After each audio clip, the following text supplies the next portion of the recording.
What is human history?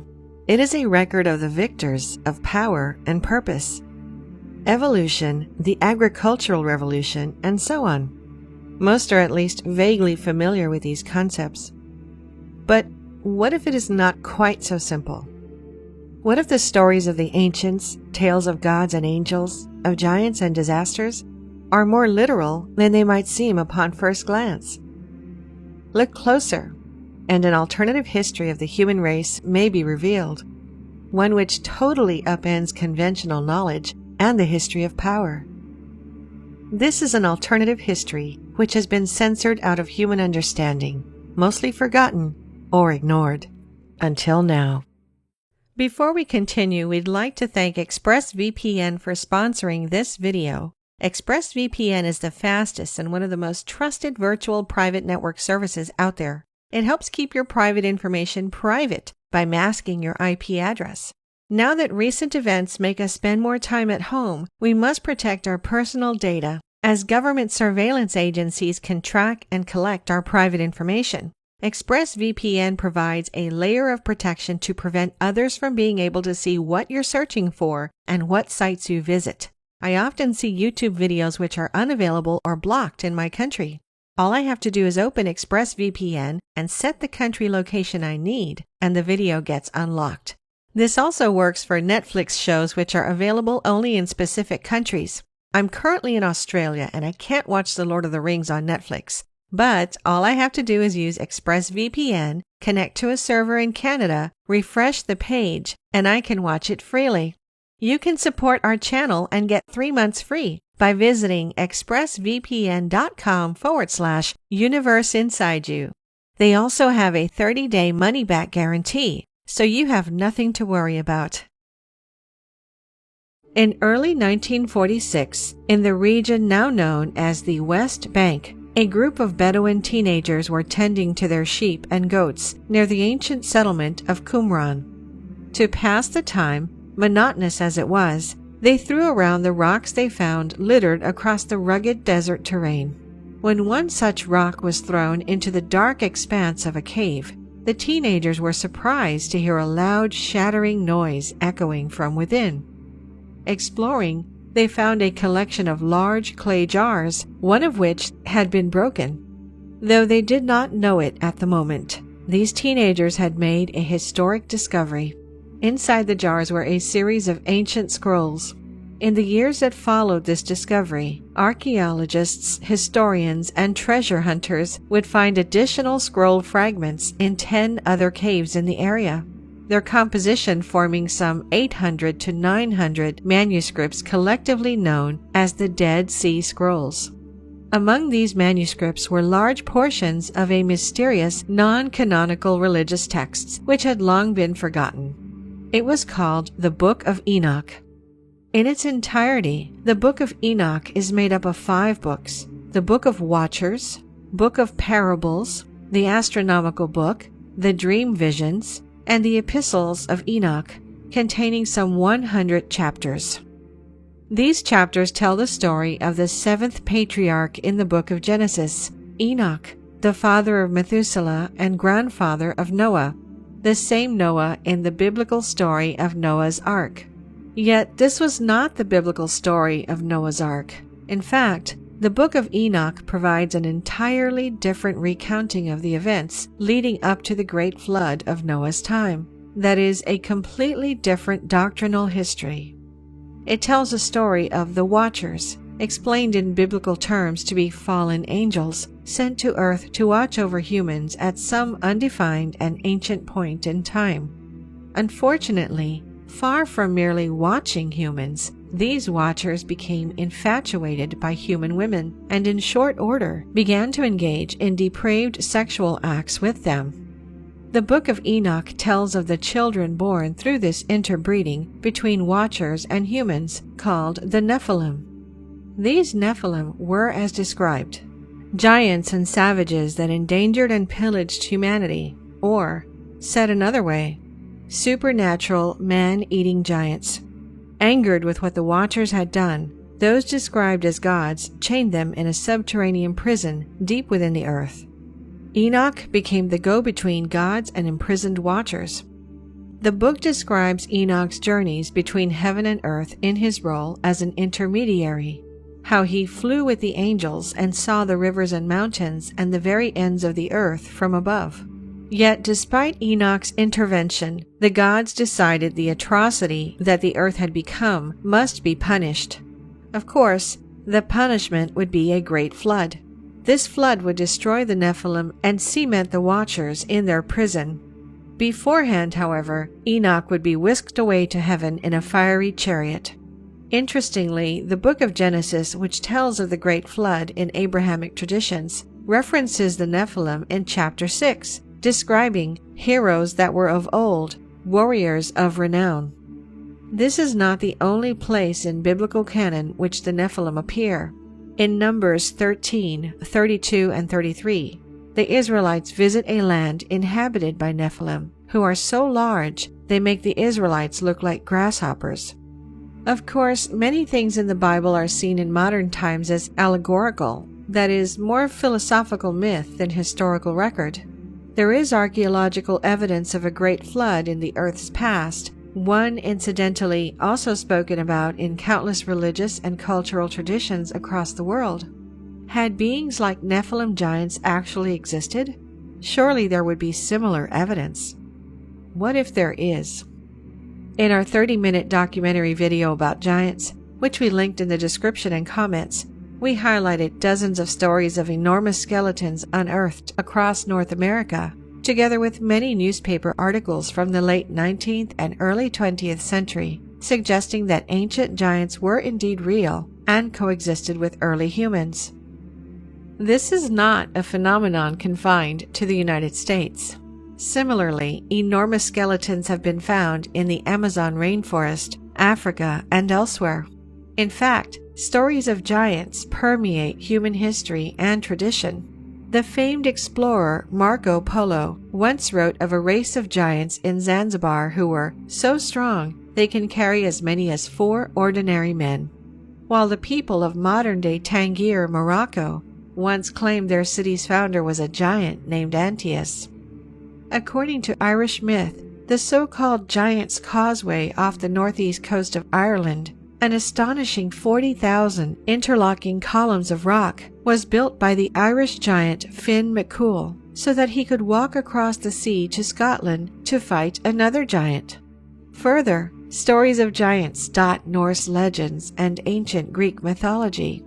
Perhaps if giants did exist, as these records across countless cultures suggest, then the Book of Enoch is less allegorical than it might originally appear, less fantastical myth, and more grounded in actual history. It is interesting to note that for centuries, the Book of Enoch was an important part of both Christian and Jewish religious traditions. Many, if not most, sects accepted the book as scripture. Further, some have even suggested that the Book of Enoch was the inspiration for the Book of Genesis, due to their many parallels and overlapping stories. The question is thus, what happened? Why is the Book of Enoch not part of the Bible? To answer this, we must go back to the early centuries after the death of Jesus Christ. Far from the rigid canon of 39 Old Testament and 27 New Testament books that we know as the Bible today. Originally, there were numerous Gospels and religious texts which made up the broad spectrum of Christian tradition. As the Christian religion grew after the death of Jesus, the burgeoning Christian church needed to know which texts should be read and followed, which teachings should be applied, which texts would be deemed as acceptable and divinely inspired. The church needed, out of diversity, to create uniformity. They needed an official canon. In a story popularized in modern times by Dan Brown's seminal work, The Da Vinci Code, this canonization is remembered as happening somewhat nefariously at the Council of Nicaea in the 4th century. There, according to the story, Emperor Constantine and other high-ranking church authorities shaped the Christian canon to conform to their own secret agenda. Unfortunately, this is not historically accurate. The Council of Nicaea did not determine the official Christian canon. Don't blame Dan Brown. The famed philosopher Voltaire made a similar assertion in the 1700s. But while the story may not be factually accurate, it is accurate in a sense. High-ranking members of the church certainly did pick and choose what to include in the official biblical canon. They argued, pulled strings, cast their opponents as heretics, and almost certainly sought to expand their own power. It just didn't take place at a single council, but rather as a much longer process between the 1st and 4th centuries. It is generally understood that by the end of the 4th century, the process was complete and the Bible was officially set, without the Book of Enoch. How could something as influential, if not vital, as the Book of Enoch be left out? To answer this question, one might examine other Gospels which were also censored from the final product. Consider the Gospel of Peter, a fragment of which was found in Egypt in 1886, which tells the long-missing story of a resurrected Jesus leaving his tomb and features 2 gigantic angels and a floating cross that talks. And they heard a voice from the heavens saying, "Thou hast preached to them that sleep." And a response was heard from the cross, "Yea." Or consider the Gospel of Mary, that notorious work in which Mary Magdalene is named not only as one of Jesus' disciples, but his favorite one, perhaps even his wife. Within this Gospel, the disciple Peter asks why he and the other disciples should listen to Mary, a woman, to which Matthew responds, "If the Savior made her worthy, who are you then, for your part, to cast her aside? Surely the Savior knows her full well. That is why he has loved her more than us." Like the Book of Enoch, these Gospels tell extraordinary and history-challenging stories. Perhaps then it should be no surprise that these texts were censored out by early power brokers of the official Christian canon. It stands to reason that the Book of Enoch may have been totally forgotten, if not for its survival in small Orthodox sects of Ethiopian Jews. In fact, the only pre-modern version of the text was written in Ge'ez, an ancient African language.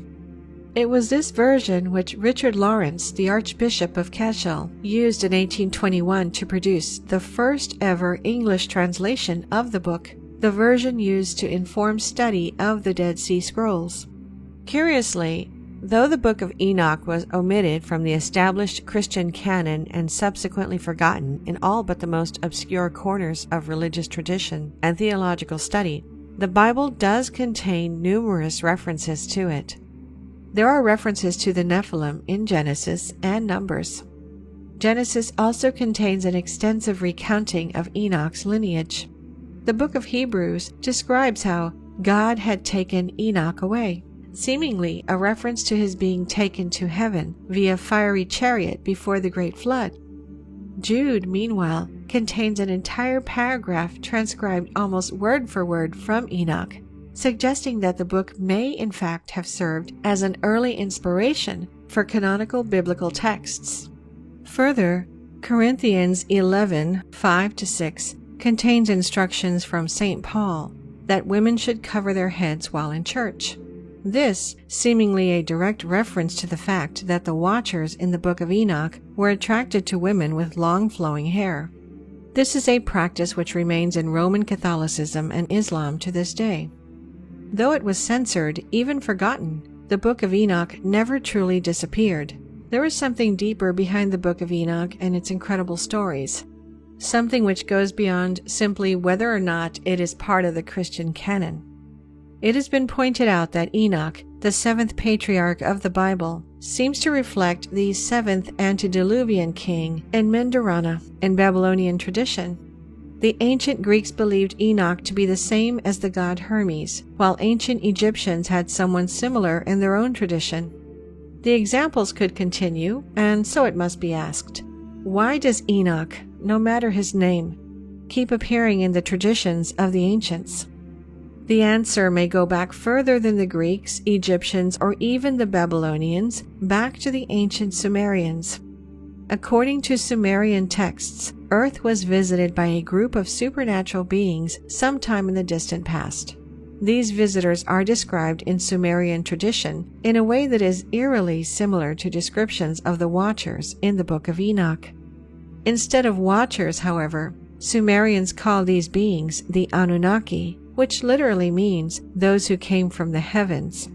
They were gods to the Sumerians. To modern thinkers like Zecharia Sitchin and Erich von Däniken, they were an ancient race of aliens who came to Earth. Interestingly, Sumerian texts tell stories of these Anunnaki, much like the Watchers, beginning to interbreed with human beings, creating an entirely new species in the process, reflecting the creation of the Nephilim. Like the gods of the Book of Enoch, the Anunnaki became angered with the condition of the earth and brought about a great flood.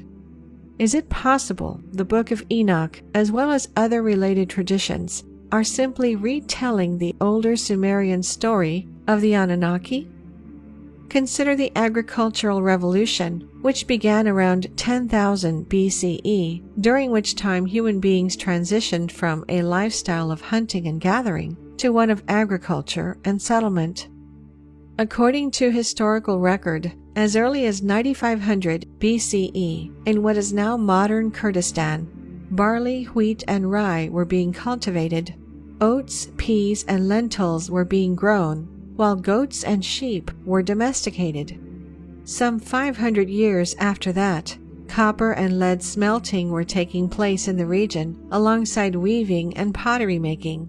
Additionally, this ancient Kurdish culture was the first to develop a script, standing as one of humanity's earliest literate societies. Some have asked how human beings could have made this jump so fast. Interestingly, the Kurdish people claim to be the descendants of the children of the jinn, the children of spirits. Is this an ancient cultural reference to the procreation between Anunnaki and human women? According to the Sumerians, it was the Anunnaki who brought advanced knowledge and technology to human beings, lending a helping hand, as it were, to the progression of human civilization. Many have suggested that this explains seemingly impossible monuments like the pyramids of Giza or Teotihuacan, those ancient monuments of extraordinary sophistication, which is completely unexplained by the cultural and social circumstances of historical record. Perhaps this also explains how human beings were able to transition from nomadic hunter-gatherers to sophisticated civilizations in a historically insignificant amount of time. Incredibly, the Book of Enoch describes an almost identical process taking place, with the Watchers mirroring the Anunnaki in providing humans with advanced knowledge and technology. They teach humans metallurgy and mining, science and medicine, how to read and write, and how to read the stars. They teach humans to wear cosmetics and make jewelry, and reveal the secrets of the art of war. The Book of Enoch 8:1-3a reads, "And Azazel taught men to make swords and knives and shields and breastplates, and made known to them the metals of the earth and the art of working them, and bracelets and ornaments, and the use of antimony and the beautifying of the eyelids, and all kinds of costly stones and all coloring tinctures. And there arose much godlessness, and they committed fornication, and they were led astray and became corrupt in all their ways." Was the Book of Enoch in this way merely reflecting and retelling the story of the Anunnaki? It is interesting that the most common example given of something completely unexplained by the cultural and social circumstances of historical record, that is to say, something the Anunnaki must surely have helped ancient humans with, are the Egyptian pyramids. According to the ancient Arabian historian Al-Marizi, these pyramids were built by a king named Sarid, who lived before the Great Flood. Incidentally, Sarid, translated into Hebrew, is Enoch. Consider elsewhere in the Book of Enoch, in a chapter in which Enoch bears witness to the secrets of the lightnings and the secrets of the thunder. Some have suggested this chapter is meant to illuminate the riddles of energy and electricity. Again, this relates directly to the Anunnaki, who many believe have been trying to reveal similar secrets to human beings through crop circles for some time. In our latest video called "Crop Circles Contain Blueprints for Free Energy Devices," we talked about how in only the past few decades, crop circles have appeared across the world detailing complex mathematical equations magnetic diagrams and motors, mechanical routers, and the field lines of an electrical charge, the work, according to some, of the Anunnaki. In fact, consider Enoch's description of his journey to meet the gods while keeping in mind the UFO sightings which often accompany and complement these crop circles. "I was taken to a kind of floating palace," Enoch said. "It was huge, like carved glass. The floor had glass plates. Through the floor, you could see the stars we were crossing." With this in mind, one might wonder if the fiery chariot which took Enoch away before the Great Flood was not in fact an alien spacecraft. It may seem hard to believe that stories as mind-blowing as these, of Watchers and Anunnaki and Nephilim giants, stories which permeated ancient cultures for thousands of years, should be largely forgotten. The Sumerians erased from the pantheon of ancient civilizations, the Book of Enoch censored from biblical canon. However, given the way these stories fundamentally reshape human history and redefine what human beings are, their exclusion is perhaps no surprise. Yet, maybe these stories were not, in fact, totally erased. Consider the well-known biblical story of Adam and Eve and the Garden of Eden. Read it not literally, nor philosophically, but as an allegory. Read it metaphorically. God creates Adam to watch over the earth, much as the gods send the watchers to do in the Book of Enoch. From Adam's rib, God creates Eve. Adam and Eve procreate, representing the interbreeding between the watchers and human females. Adam and Eve are told they can eat anything they want in the Garden of Eden, except fruit from the tree of knowledge of good and evil. Of course, they do eat from the tree of knowledge, representative of the watchers bringing advanced technology and knowledge to human beings, which perhaps they were not mentally evolved enough to handle. Just as eating from the tree of knowledge provided Adam and Eve with the knowledge of God, so too did the Book of Enoch describe how the watchers revealed the eternal secrets which were preserved for heaven, which men were striving to learn. Reading the story of Adam and Eve this way, it is easy to see the parallels between it and the Book of Enoch. And perhaps that is just the point. Perhaps the people who wrote the story of Adam and Eve were simply retelling the stories in the Book of Enoch in their own way. Retelling the Sumerian story of the Anunnaki, as so many across religions and cultures had before them, inserting this crucial piece of human history allegorically into their own religious canon, so that these ancient records could continue to exist. What is human history? Is it that which is understood through officially sanctioned history books? Or is it something deeper, something more incredible, if perhaps forgotten? Maybe the answer has been hiding in plain sight the whole time. Thank you for watching. If you enjoyed the video, please hit the like button, and if you're new, hit subscribe and the bell next to it for future notifications.